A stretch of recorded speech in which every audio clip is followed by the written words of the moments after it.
Hi! School going கிட்ஸ்க்கான ஒரு சிம்பிளான snack recipe தான் பார்க்க போறோம். நான் வந்து ஏற்கனவே மக்கானா வாங்கி வீட்ல வச்சிருக்கேன். எப்பலாம் எனக்கு தேவைப்படுதோ அப்போ மட்டும் அத எடுத்து நான் ட்ரை ரோஸ்ட் பண்ணிட்டு குழந்தைங்களுக்கு ஸ்நாக்கா இம்மீடியட்டா குடுத்துருவேன். கடையில வாங்கியும் கொடுக்கலாம். பட் அது கொஞ்சம் விலை ஜாஸ்தியா இருக்கும். 100 கிராம் நீங்க போயிட்டு இந்த மக்கானா தனியா வாங்குனாலே அவ்வளோ தூரம் நமக்கு கிடைக்கும். அது நம்ம எப்பலாம் தேவைப்படுதோ அப்போ நீங்க பண்ணி வச்சுக்கலாம். நான் வந்து இன்னைக்கு 1/2 கப் அளவு மக்கானா எடுத்திருக்கேன். ட்ரை நட்ஸ்ல கூட நீங்க பண்ணலாம். இந்த மக்கானா கூட சேர்த்து. நான் இன்னைக்கு பொட்டுக்கல்லையும், மக்கானா மட்டும் தான் ஆட் பண்ணியிருக்கேன். ஒரு கடாய் வச்சுட்டு நெய் எதுவும் விடாம வெறும் பாத்திரத்தில ட்ரை ரோஸ்ட் பண்ணி எடுத்துக்கோங்க. அதே அதே கடாயில கொஞ்சமா வெல்லம் போட்டுக்கோங்க. உங்களுக்கு வெல்லம் இல்லைன்னா சர்க்கரை கூட போட்டுக்கலாம்.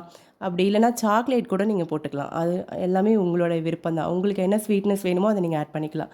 வெல்லத்த போட்டு மெல்ட் ஆன பிறகு அதில மக்கானா போட்டு லைட்டா மிக்ஸ் பண்ணிவிட்டு, இது கூடவே பொட்டுக்கல்லையும் போட்டுட்டு மிக்ஸ் பண்ணிங்கன்னா யம்மியான ஸ்நாக் ரெடி. கண்டிப்பாக ட்ரை பண்ணி பாருங்கள். இது வந்து 1 வீக் வரைக்கும் ஸ்டோர் பண்ணிக்கலாம். ஒன்றுமே ஆகாது. சூப்பராக இருக்கும்.